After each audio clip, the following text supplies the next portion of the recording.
Marian Rivera, may pinatatamaan nga ba?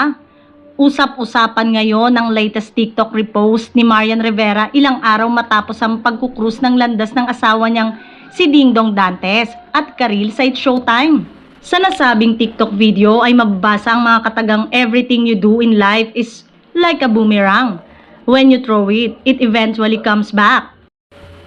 Sa pagtatagpong ito, kasi ni Dingdong at Karil ay kabi-kabila ang mga post at video edits patungkol sa kanila.